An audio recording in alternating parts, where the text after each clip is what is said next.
Hoy en día parecería que la industria de los videojuegos siempre va hacia adelante, con nuevas iniciativas en México, Latinoamérica y el mundo, con estudios indies que están encargándose de desarrollar verdaderas joyas. Pero hubo un momento en la historia en la que parecía que todo esto iba a terminar, la famosa crisis del 83.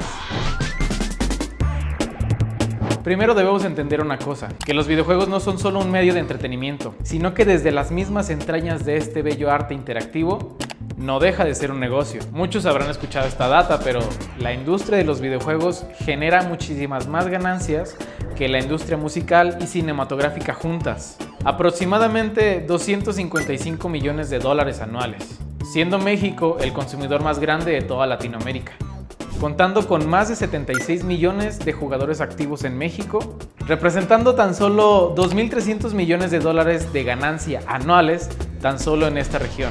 Y a pesar de las diversas perspectivas que se tienen de los videojuegos, que si son del diablo, que te dejan quemado el cerebro o que solo son para perder el tiempo, esta industria genera miles de empleos, existiendo miles de familias que pueden vivir gracias a este negocio. Por lo mismo, no deja de ser uno, donde produces un producto y lo vendes. Esto lleva sucediendo de menor a mayor medida desde 1958, donde se tiene registro del primer juego electrónico llamado Tennis for Two.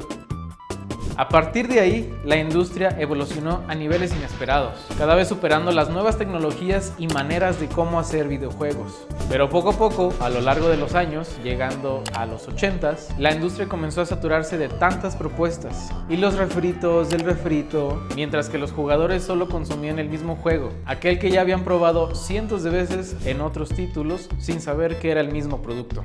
Al igual que en esta época, en el auge masivo de los videojuegos, existía una cantidad enorme de consolas dentro de este mismo, mientras que muchas empresas querían una rebanada de este gran pastel. Si tenían el capital suficiente para desarrollar videojuegos o consolas, lo hacían, sobresaturando este mercado, mientras había tan pocas diferencias entre diversos títulos o consolas de la misma época. Una de las más famosas y que más éxito tuvo fue la Atari 2600, donde a raíz de un problema legal con una compañía actualmente conocida como Activision, donde a partir de este problema legal se estipuló que cualquier desarrolladora de videojuegos podía lanzar sus propios títulos para la Atari 2600, existiendo miles y miles de juegos basura que llegaban a la misma consola, siendo el mismo producto con otra presentación, donde incluso diversas empresas utilizaban los videojuegos como un medio de publicidad y no como un medio para un fin. Todo esto gracias a que no existía un control de calidad dentro de la industria, incluso creando ports de juegos famosos que terminaban siendo completamente diferentes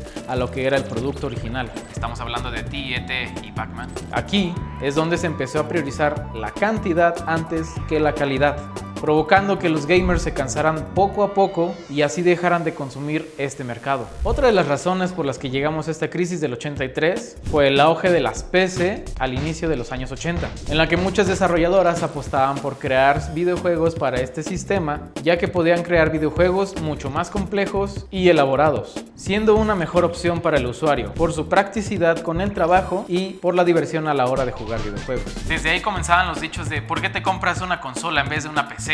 Con eso te armabas una PC. Todo colapsó con la aparición de los videojuegos E.T. y el port de Pac-Man. E.T. tuvo un lanzamiento en 1982, en el mes de diciembre, donde ya se podía percibir un gran agotamiento de los jugadores hacia este mercado. Este videojuego solo contó con 2 meses de desarrollo y 5 millones de copias listas para salir al mercado, copias que lamentablemente terminaron enterradas en un desierto. Todo esto llevando a la gran recesión en el mercado gaming, donde miles de jugadores dejaron de comprar productos y miles de compañías quebraron gracias a la caída en picada de este negocio. Aquí fue donde los desarrolladores entendieron que los consumidores necesitaban productos de calidad antes que productos en cantidad. Para todo esto, debemos entender que la industria no tuvo un colapso solo por el lanzamiento de un juego malo, sino porque venían acarreando muchos otros problemas en el pasado. El famoso caso del videojuego E.T. solo fue la gota que derramó el vaso para que la comunidad dejara de consumir.